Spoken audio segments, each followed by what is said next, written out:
நம் ஆண்டவர் இயேசு கிறிஸ்துவின் நாமத்தினால் மகிழ்ச்சியும் சமாதானமும் நம் அனைவரோடும் இருப்பதாக.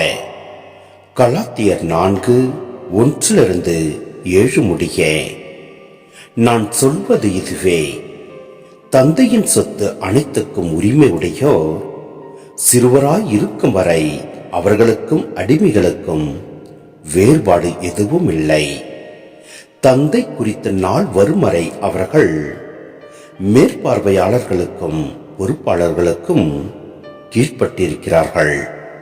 அவ்வாறே நாமும் சிறுவர்களாய் இருந்தபோது உலகின் பஞ்சபூதங்களுக்கு அடிமைப்பட்டிருந்தோம். ஆனால் காலம் நிறைவேறிய போது திருச்சட்டத்திற்கு உட்பட்டிருந்த நம்மை மீட்டு தம் பிள்ளைகள் ஆக்குமாறு கடவுள் தம் மகனை பெண்ணிடம் பிறந்தவராகவும் திருச்சட்டத்திற்கு உட்பட்டவராகவும் அனுப்பினார். நீங்கள் பிள்ளைகளாய் இருப்பதால் கடவுள் தம் மகனின் ஆவியை உங்கள் உள்ளங்களுக்குள் அனுப்பியுள்ளார். அந்த ஆவி அப்பா தந்தையே என கூப்பிடுகிறது. ஆகையால் இனி நீங்கள் அடிமைகள் அல்ல, பிள்ளைகள்தாம். பிள்ளைகளாகவும் உரிமை பேறு உடையவர்களாகவும் இருக்கிறீர்கள். இது கடவுளின் செயலே. சிந்தனை: கடவுள் தம் மக்களை கிறிஸ்துவின் சாயலிலே உருவாக்க அருளினை பொழிகிறார். இது ஒரு நீண்ட ஆன்மீக பயணம். யாருமே பக்குவம் அடைந்தவர்களாக பிறப்பது இல்லை. எல்லோரும் குழந்தைகளாகவே பிறந்து வளர வேண்டும்.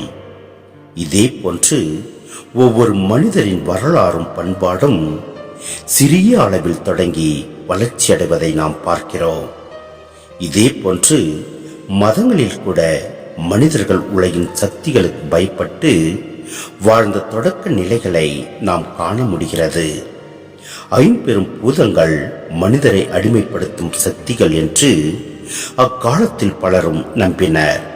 இந்த நம்பிக்கை நம் நாட்டில் இன்றும் மிகவும் பரவலாக உள்ளது. கலாத்தியர்களும் நற்செய்தியை ஏற்றுக்கொள்ளாத வரை இந்த தொடக்க நிலையிலேயே இருந்தனர்.